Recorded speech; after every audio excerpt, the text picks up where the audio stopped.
For Americans concerned about the cost of living, many are seeking the great escape from the tax man. What year did Arizona enact the flat tax? So it's 2021. There's a surge of states either eliminating the income tax or reducing it, and it's a popular cause many people are jumping to join. We don't have a state income tax. Reduce the income taxes, that would be great. This week, we'll show you the movement and the maps of where cuts are coming to you.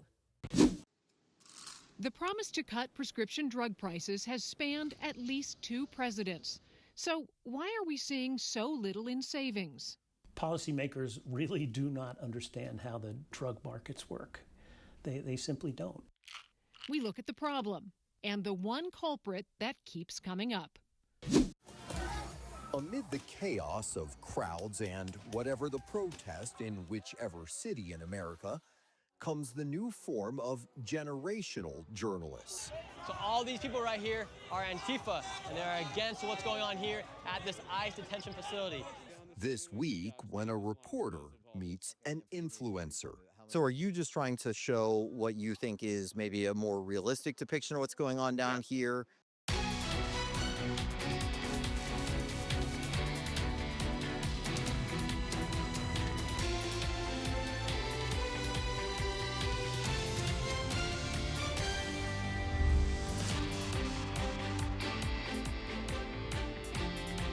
Welcome to Full Measure. I'm Sharyl Attkisson.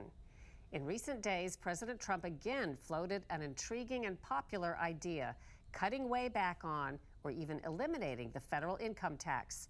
A quiet rebellion has already been brewing at the state level, with some states slashing or even scrapping their income taxes, promising bigger paychecks, booming businesses, and a magnet for population growth. It may not exactly be a Tea Party revolution, but proponents say state tax cuts are a growth engine helping to reshape America's map. Arizona reports remarkable results since changing its taxing strategy. Republican Senator J.D. Mesnard was a key architect of Arizona's flat tax, where everybody now pays the same low rate. What year did Arizona enact the flat tax? So it's 2021. And what would you say has been the tangible impact since then? As Arizona has continued to be a place folks have talked about, doing that just moved us that much further up the ranks. Arizona once had a progressive taxing system like the federal income tax. The more you made, the greater percentage of your income you had to pay. When I got into office 15 years ago, one of my goals was to try to collapse that, simplify that, and then one day maybe start ratcheting it down closer to zero.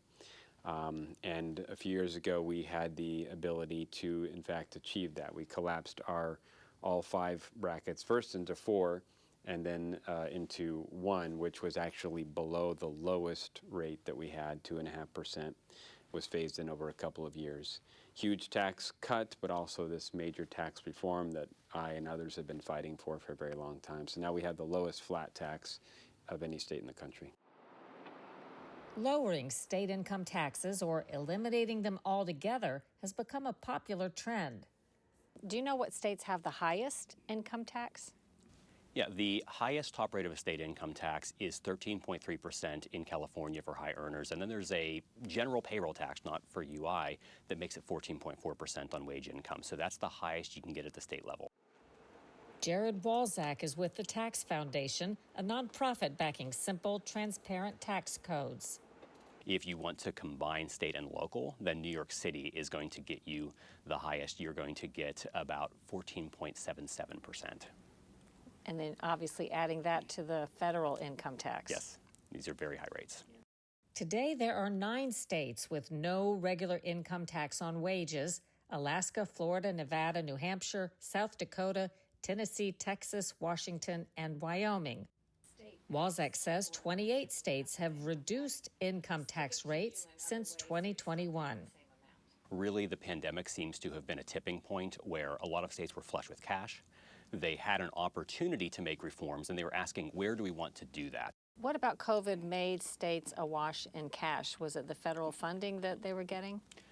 There's a variety of things. We had a very long period of economic growth. We had the Tax Cuts and Jobs Act, which was a significant tax cut at the federal level, but it broadened the base and lowered the rates. So a lot of states were already primed to cut their rates. But then during the pandemic, you did have some of the temporary relief, and a lot of states were looking at ways to return some of that to the taxpayer.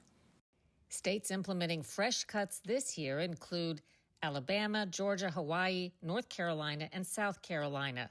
Arkansas, Iowa, and Montana are phasing in lower rates. Mississippi and Oklahoma are phasing out individual income taxes entirely over time. The no-tax states have long touted their edge. Florida and Texas draw retirees and tech firms with promise of people being able to keep more earnings.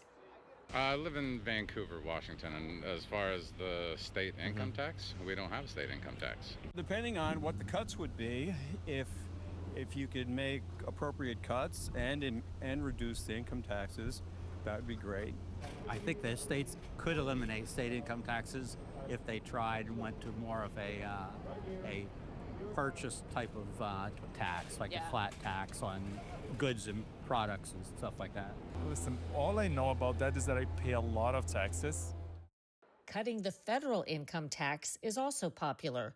President Trump's One Big Beautiful Bill delivers on average $3,752 in cuts per taxpayer by extending tax cuts from Trump's first term, adding no tax on tips, and more, totaling $4.5 trillion in relief over a decade. The law also lowers the tax brackets and doubles the standard deductions. What is the highest individual income tax rate right now on the federal level? 37%. Do you see any serious possibility that the federal income tax would be reformed, changed, drastically reduced, or done away with? Not done away with. Usually, even when simplification is the goal, policymakers end up making it more complicated. But certainly we've seen changes. When you look at what the rates used to be, in the World War II era, there was a top rate of around 90%. Until the Reagan administration, there were top rates well over 50%. So we've seen a lot of relief, but the individual income tax for federal purposes is likely with us for a long time. Wozak says there can be a downside to shrinking taxes. States can get in trouble if they reduce taxes without a full plan. So Mississippi would be an example of a state that was looking at full-fledged repeal of their income tax a couple of years ago in what I thought was an unbalanced manner. I went down and testified before the state Senate and said, you don't have a responsible plan to do this. The alternative revenue streams that you're talking about are inadequate. And they ended up scaling that down, making a much smaller reduction. And now they have some triggers that if the revenues are there, if they have the opportunity, they will continue to reduce their rate and maybe go to zero someday. But it wasn't that cut in one fell swoop. And I think that would have been irresponsible. Some skeptics claim no-tax states simply charge higher sales taxes, hitting low-income families hardest. I've long heard the argument that, oh yeah, state X, or Florida, for example, may not have an income tax, but they stick it to you in other ways, so you're still paying the same amount. You're not paying the same amount. You are paying less. It's certainly true that other taxes may be higher. That in a state like Texas, for instance, property taxes are higher than they are in the average state. On net, you're still paying way less in taxes as a household in Texas than you are in most other states. That's true of Florida as well, and Tennessee as well, and New Hampshire, and all of these other states. Yes, if you're in Tennessee, your sales taxes are high. But if you add up all of your taxes, you're paying way less in those states. Is doing away with, eliminating or reducing state income tax more popular among Democrats or Republicans when you look at party? I'd say Republicans have overwhelmingly been those talking about elimination. But both parties talk about relief. You can find Democratic governors who have championed rate relief. You're probably not going to find as much interest in full elimination because Democrats may dislike the pay-fors a little more or like some of the revenue potential of the income tax, although that's not universal. In Colorado, for instance, the Democratic governor there has said that while he doesn't currently have a plan for it, he'd love to repeal the income tax someday. So you see it on both sides, at least to some degree. There's evidence that tax cuts are helping reshape America's map. Data shows that states reducing taxes since 2021 have seen faster revenue growth and increasing population. That includes Arizona. After we passed the flat tax that we did, I did get a number of calls from legislators in other states. When I was sharing our success with them, part of me was thinking, but I don't want you to compete with us too much because, we're having success here. But I obviously love to see other states be successful. Illinois recently decided to continue taxing tips at the state level, even though they're now exempt at the federal level under President Trump's reforms. Ahead on Full Measure, what's really being done to slash drug costs for you?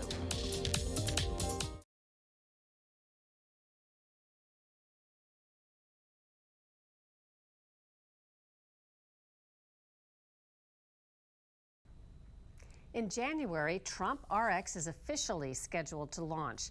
It will allow people to bypass insurers and other middlemen and buy discounted drugs directly from manufacturers at up to 80% off list prices.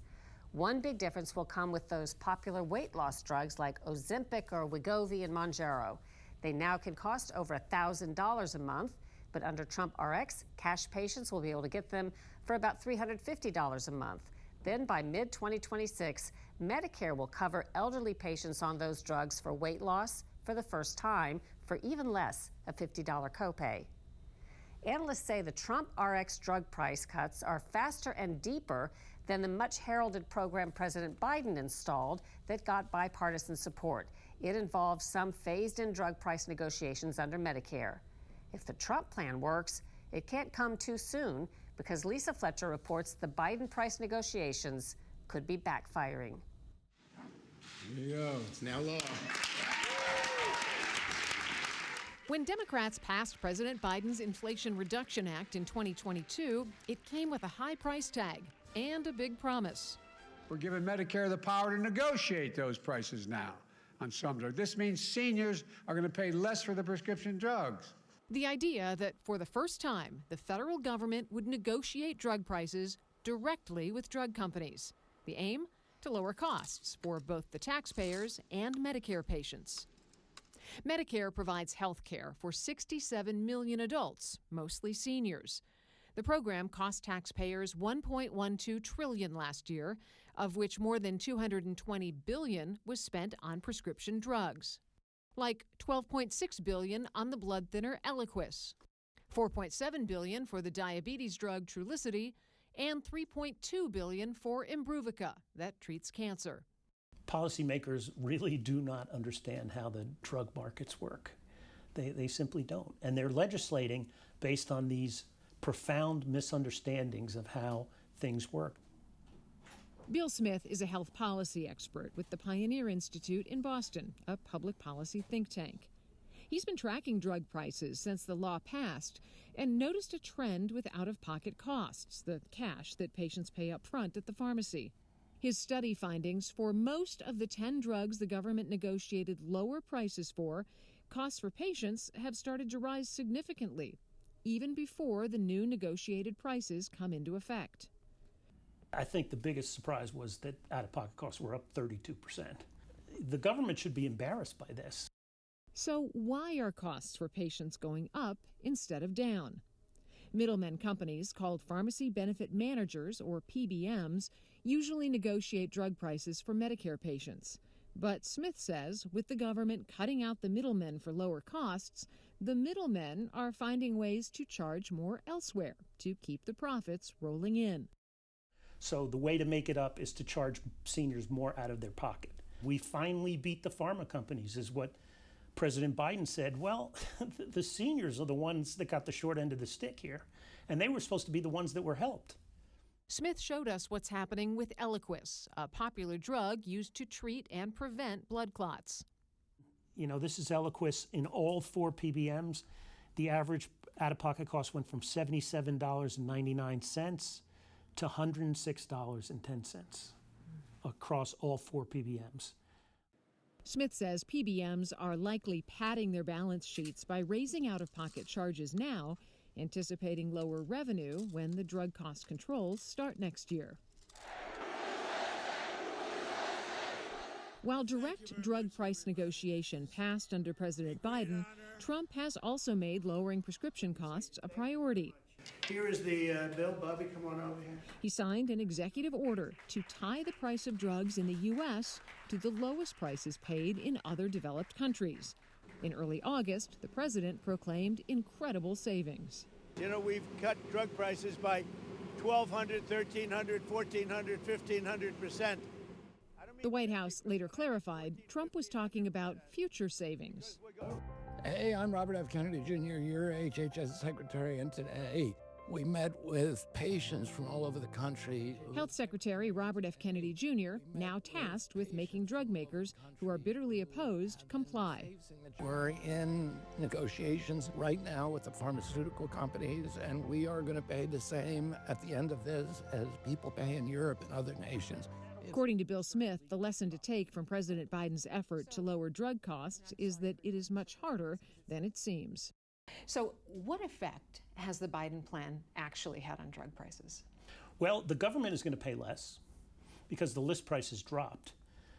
But unfortunately, senior citizens who are on Medicare are going to pay more out of pocket. 2026 will prove whether the efforts of Presidents Biden and Trump can finally start to bring drug prices down. For Full Measure, I'm Lisa Fletcher in Boston.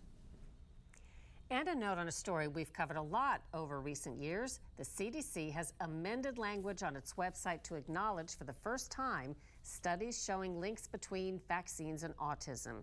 The new statement reads, "The claim vaccines do not cause autism is not an evidence-based claim because studies have not ruled out the possibility that infant vaccines cause autism. Studies supporting a link have been ignored by health authorities."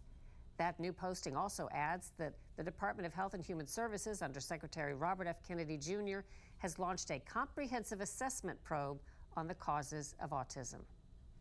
Coming up on Full Measure, are influencers revealing the truth or fanning the flames?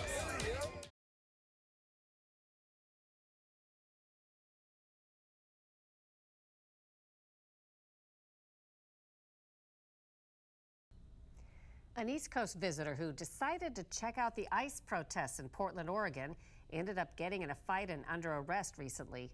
Just one example of curiosity seekers and even troublemakers drawn by videos of violent clashes. Scott Thuman reports on the difference between reality and what you may see on video.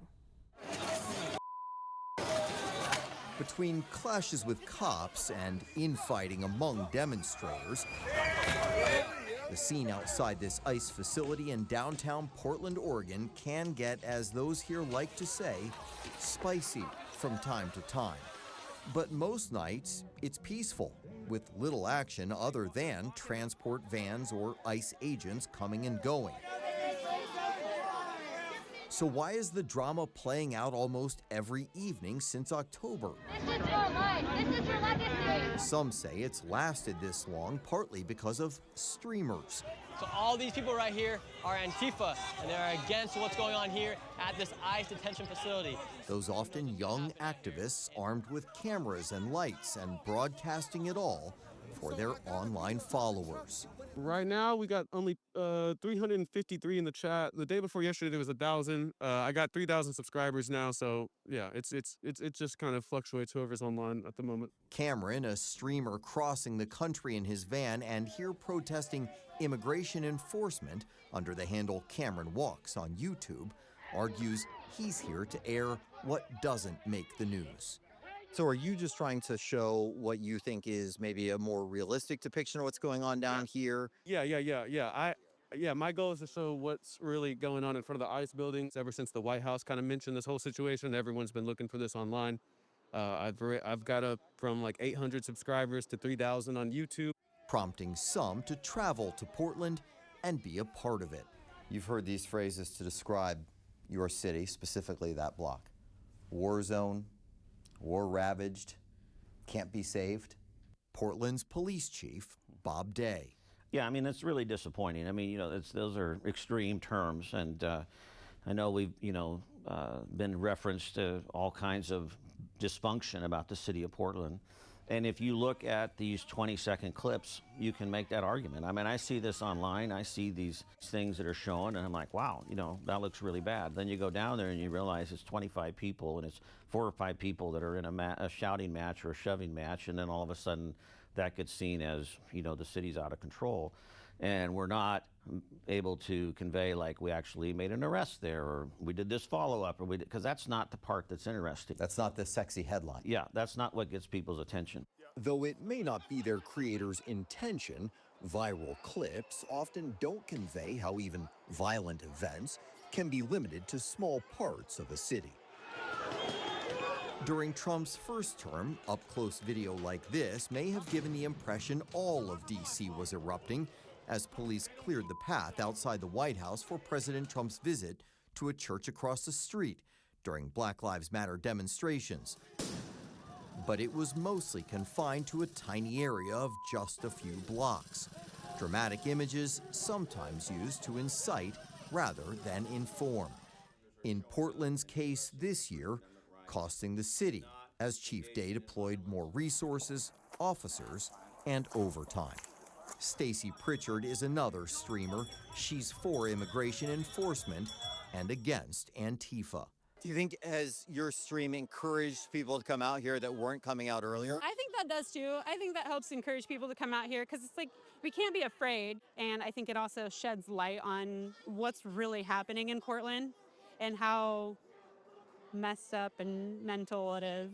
I've had a lot of people message me like from Pennsylvania, from Texas, from Florida, from all over the place because they just like, gosh, if I could be anything to be out there right now and give these people a piece of their mind. But countering the message, a real challenge for Chief Day. Any advice on this subject that you might offer to other police chiefs around the country when it comes to the social media stir-ups or the streamers or anything like that? Don't ignore it. You can't ignore it. I mean, this is the world we live in today. It exists. Don't underestimate its power and its influence. Second of all, though, don't have it change the way that you do business. I mean, we have to stay neutral in this. We have to stay with the rule of law. And then look for ways with your comms teams and with others to be able to find ways to message effectively. We need to be in this space. We're on Instagram, we're on X, we're on these other platforms. You need to be there too. I mean, that's where the narrative is being told, as well as in mainstream media. We have to be participating in that. So get in the game, be part of it, and offering a perspective. Counter messaging. Yeah. Whoa. Aware it only takes one viral moment to label his city and fuel the fight. For Full Measure, Scott Thuman, Portland, Oregon. After a break, what's ahead next week on Full Measure?